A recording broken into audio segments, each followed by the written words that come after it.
Welcome, dear listeners, to another chilling episode of Wicked Whispers, where the shadows come alive and nightmares whisper their secrets.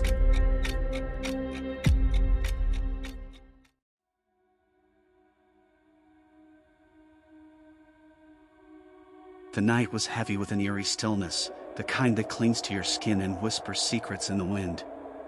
As the moon hung low in the sky, casting its pale light over the rolling hills of Greenbrier County, West Virginia, an unsettling presence seemed to loom in the shadows.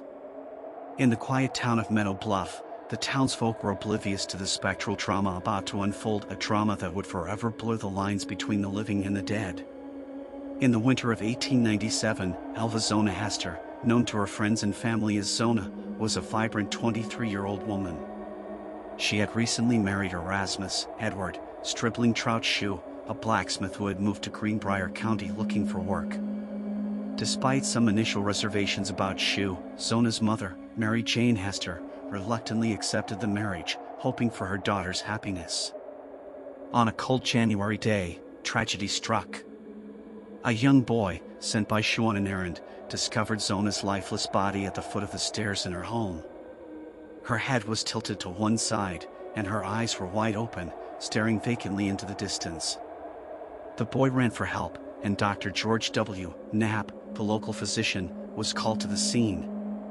When Dr. Knapp arrived, he found Shue cradling his wife's body, weeping uncontrollably. Despite the unusual position of the body and Shue's erratic behavior, Knapp conducted a cursory examination. Shue insisted on dressing Zona himself, an unusual practice at the time, and wrapped her neck in a high, stiff collar and a scarf. He claimed it was Zona's favorite and that she had requested to be buried in it. Dr. Knapp initially concluded that Zona had died of everlasting faint, a vague term for a heart attack.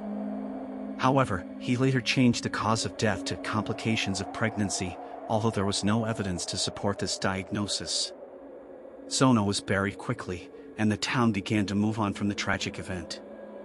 Mary Jane Heaster, Zona's mother, was never convinced by the official explanation of her daughter's death. She had always been suspicious of Shue, and his behavior at the funeral only fueled her doubts. Throughout the service, Shue hovered over the coffin, adjusting Zona's collar and scarf repeatedly, and preventing anyone from getting too close. Desperate for answers, Mary Jane prayed fervently for a sign, some indication of what had truly happened to her daughter. Her prayers were answered in the most unexpected way. According to Mary Jane, Zona's spirit began to visit her over the course of 4 nights. The ghost appeared at the foot of her bed, enveloped in a soft, glowing light. In a voice that was both familiar and otherworldly, Zona revealed the truth about her death. She explained that Shue was a violent man who had often abused her. On the day of her death, they had argued because she had not prepared any meat for dinner. In a fit of rage, Shue had attacked her, breaking her neck. To prove her story, Zona's ghost twisted her head completely around, demonstrating the fatal injury. Armed with this spectral testimony, Mary Jane went to the local prosecutor, John Alfred Preston. Initially skeptical, Preston was eventually convinced to reopen the case due to Mary Jane's unwavering conviction and the inconsistencies surrounding Zona's death.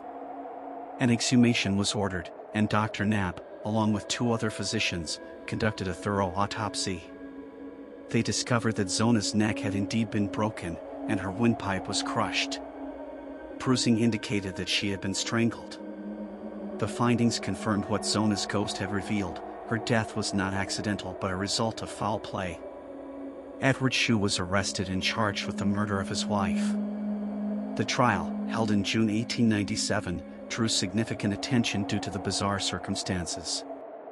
The prosecution presented the physical evidence from the autopsy, which clearly indicated that Zona had been murdered. Mary Jane Heaster took the stand, recounting the ghostly visits and the revelations they brought. The defense tried to discredit her testimony by arguing that it was based on a supernatural occurrence. However, the jury found her credible, and combined with the physical evidence, it painted a damning picture of Shue's guilt. Shue's past also came to light during the trial. It was revealed that he had been married twice before. His first wife had divorced him due to his violent tendencies, and his second wife had died under mysterious circumstances. This pattern of behavior further implicated him in Zona's murder. On July 11, 1897, Edward Shue was found guilty of first-degree murder and sentenced to life in prison. He was sent to the West Virginia State Penitentiary in Moundsville, where he died 3 years later from an unknown illness. Justice, it seemed, had been served thanks, in no small part, to the testimony of a ghost. The story of the Greenbrier Ghost became a local legend, captivating the imaginations of people far and wide. Zona's grave, located in the Soul Chapel Methodist Cemetery, became a place of pilgrimage for those fascinated by the tale. The marker on her grave reads. Nearby, a historical marker commemorates the unique case. The case of the Greenbrier Ghost remains one of the most intriguing in American legal history.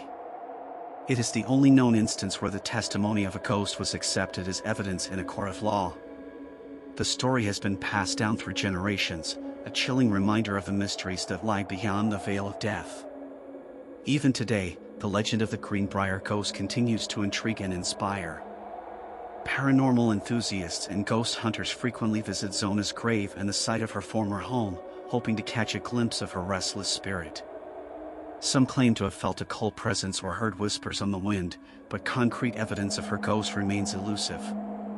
The story of the Greenbrier Ghost has permeated popular culture, inspiring books, documentaries, and even theatrical productions. It serves as a cautionary tale about the dangers of ignoring intuition and the lengths to which a mother will go to seek justice for her child. The case has also sparked discussions about the nature of evidence and the possibility of life after death. While skeptics dismiss the story as a combination of grief and coincidence, believers see it as proof of the paranormal. The case raises intriguing questions about the boundaries of our understanding and the potential for the dead to communicate with the living. The tale of the Greenbrier Ghost is more than just a ghost story. It is a testament to the enduring bond between mother and child and the unyielding pursuit of justice. As you stand by Zona's grave, the wind whispering through the trees, it's easy to imagine her spirit still lingering, watching over the place where her story began and ended. The chilling events of 1897 continue to resonate, a haunting reminder that sometimes the dead have a voice and they demand to be heard. In the quiet town of Meadow Bluff, where shadows stretch long and the past is never truly forgotten, the legend of the Greenbrier Ghost lives on. It is a story that defies explanation, blurring the lines between reality and the supernatural, and leaving an indelible mark on the annals of true crime and ghostly lore.